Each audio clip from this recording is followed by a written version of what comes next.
हैदराबाद के टोली चौकी Paramount colony में कंटेनमेंट जोन कायम किया गया है, जहां चारशंबे के रोज ओमिक्रॉन के 2 केसेस सामने आने के बाद जेएचएमसी और महकमे सेहत ने इलाके में कोरोना पाबंदियां आयद कर दी हैं। ओमिक्रॉन से मुतासरा 2 अफराद की रिहायश गाहों के करीब वाक़ 25 घरों के पास एक कंटेनमेंट जोन कायम किया गया, जहां कीनिया और सोमालिया से आने वाले 2 अफराद ओमिक्रॉन से मुतासिर पाए गए थे।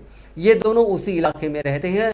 अब वहां हाई अलर्ट का ऐलान कर दिया गया। मेडिकल अमला फौरी वहां पहुंच गया और अपार्टमेंट के तमाम फ्लैट्स के रिहायशियों के नमूने हासिल किए, जहां मुतासिरीन मुकीम थे, और साथ ही साथ उन मुतासिरीन से मुलाकात करने वाले लोगों के नमूने यानी RT-PCR टेस्ट भी हासिल किया और उन्हें टेस्टिंग के लिए भेज दिया गया। हुक्काम ने कहा कि नतायज 24 घंटों के अंदर आने का इम्कान है।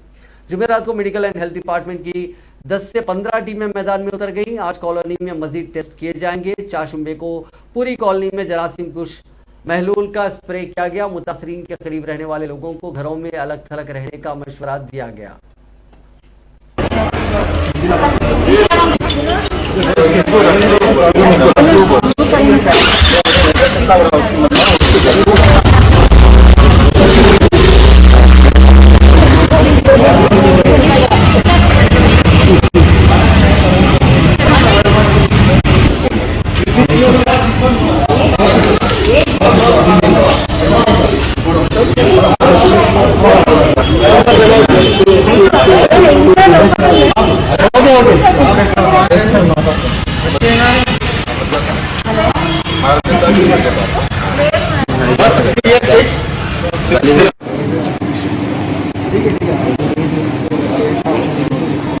भयानक बैठा कर रखते फिर